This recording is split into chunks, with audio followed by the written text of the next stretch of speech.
Привет на всички, добре дошли в най-новото видео за YouTube канала.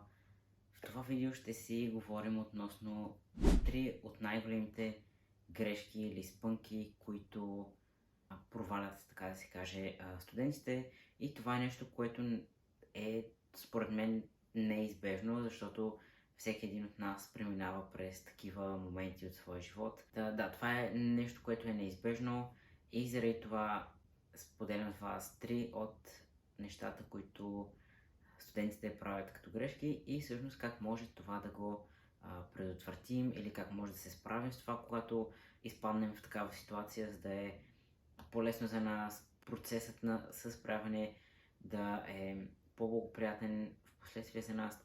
Другото нещо също е това, че след като това е нещо, което се среща често при другите, надявам се, че няма да се чувствате като хора, които са сами или това им се случва само на тях и при всички други живота е цветен, всичко е прекрасно, защото не е така. Първото нещо е това, че имаме моменти на демотивация и това е съвсем нормално.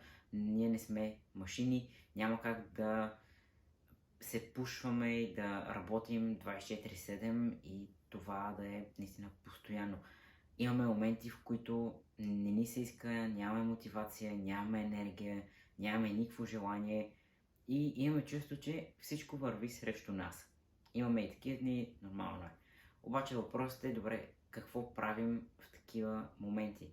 Защото според мен не е окей да се оставим и да си кажем, това е нормално, случва се при всеки някакво окей, просто ще го оставя така да се случва. Според мен това също не е много здравословно, защото така ние не се учим да се справяме с проблема, той е по-скоро на това го махаме и някакси се едно го замаскирам, все едно не е там. Как аз би подходил, ако съм в момент, в който нямам мотивация? Първото нещо, което бих направил е да си припомня крайната ми цел. Просто да знам, да е пред очите ми онова, което искам да постигна и всъщност това като го знам, кое е това нещо, това ме мотивира, това така малко ме един вид събужда и ми казва, аре, трябва да го направиш. В смисъл, знаеш, че никой друг няма го направи, ти трябва да го направиш това нещо. И освен, че си представям крайната цел, второто нещо, което правя е, че си представям след като съм постигнал това нещо, аз как ще се чувствам. Защото когато знам как ще се чувствам от постижението си, от това накрая един вид какво ми е възнаграждението от всички усилия, които съм положил, това също ми приповдига духа и се чувствам, просто чувствам по-добре. Защото не знам дали на вас ви се е случвало да имате моменти, в които се чувствате сякаш няма смисъл. Това, което правите, няма смисъл, все едно буксувате на едно място, правите някакви неща, времето минава и също време ви връхлитат някакви емоции, чувства и мисли, които ви казват, това има ли въобще смисъл? Това за какво го правиш въобще?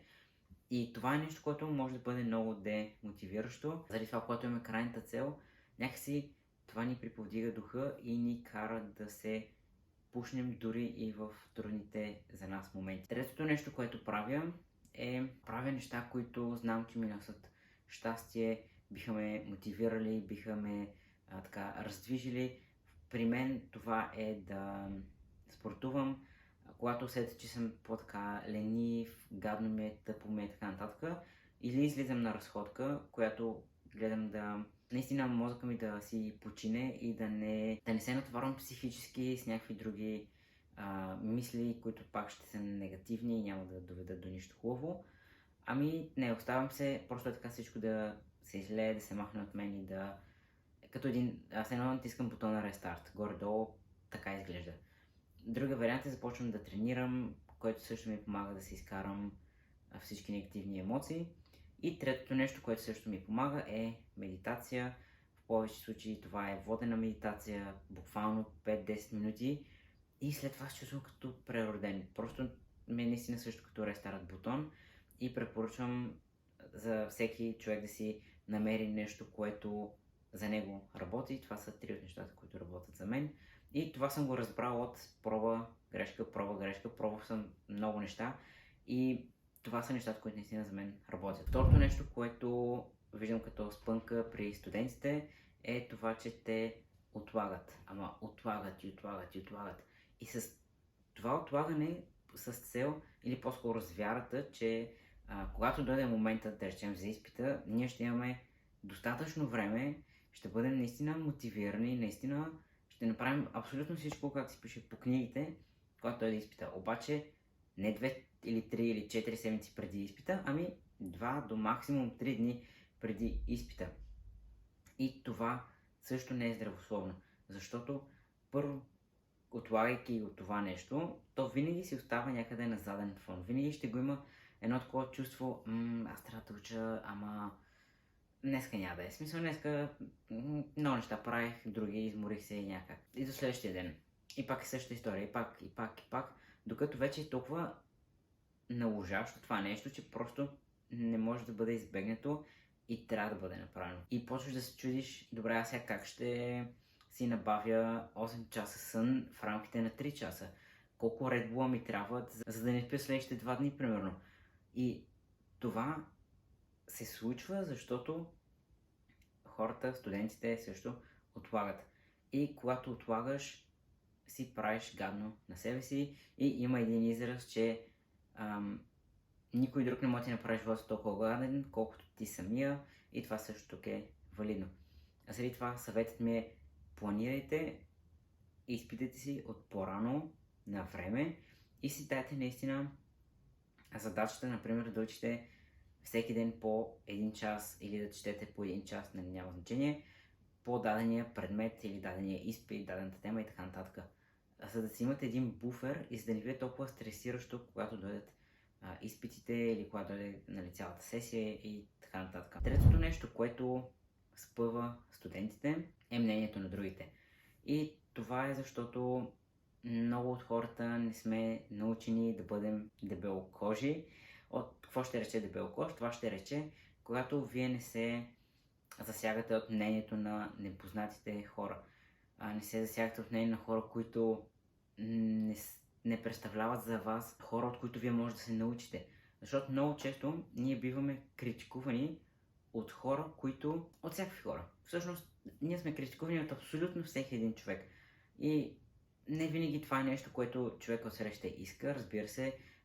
Просто някакси така ни е в природата, че да съдим другите хора. Но, идва едно голямо но, и това е момента, в който хората ни съдят умишлено, целенасочено и искат да постигнат нещо конкретно. И това в повече случаи е да ни разстроят и да ни обидят. Примерно, къде идва въпросът, добре, как да се справим с това нещо?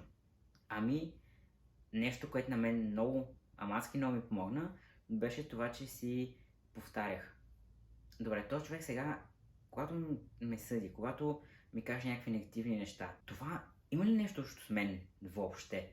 И когато започнах да го разнищвам и да наистина да стигна до дълбочината на причината защо този човек ме е казал тези неща или ме е осъдил или нагорбил, каквото ще да е, винаги стигах до извода, че всъщност това няма нищо общо с мен.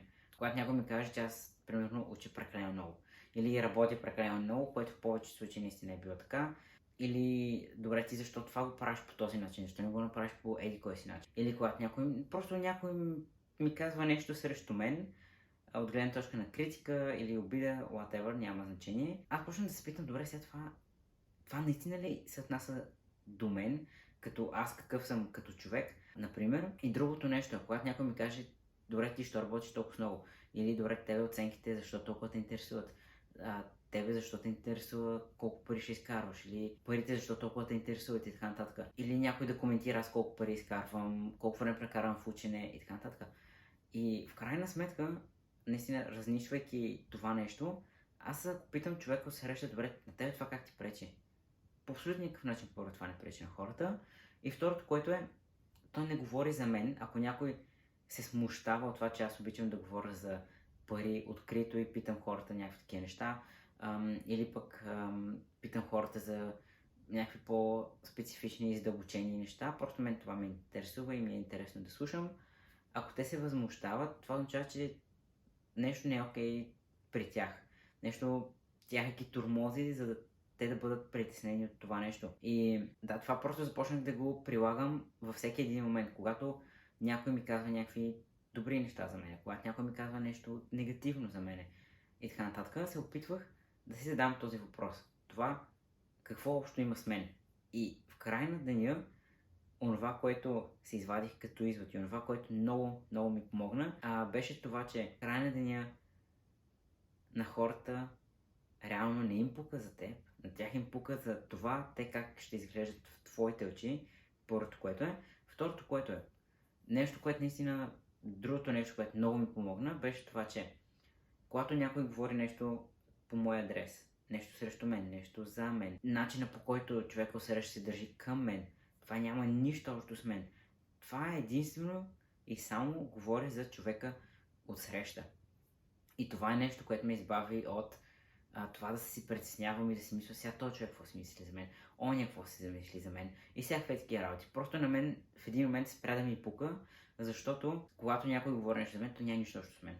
И мнението на другите хора не описва мен. Това не се отнася към мен и да, това е нещо, което много ми е помогнало, така че надявам се последното обяснение, това също на вас да ви помогне и да ви даде правна точка. Какво се случва, когато някой коментира нас, говори срещу нас и така нататък. Да, това са топ 3 грешки, които студентите правят. Аз съм ги правил също и понеже вече съм се избавил от тези грешки, научил съм си урока, това реших да споделя с вас тези 3 грешки и в случая това се превръща като 3 съвета на студентите. Така че да, ако намерите това видео за полезно, може да харесате, да споделите и да сабскрайбнете за канала, защото в бъдеще ще има още много, много видеа относно как да имаме по-лесен, по-приятен и по-забавен студентски живот, за да не бъде толкова стресиран. И да, това от мен. Ще се видим скоро. Чао за сега.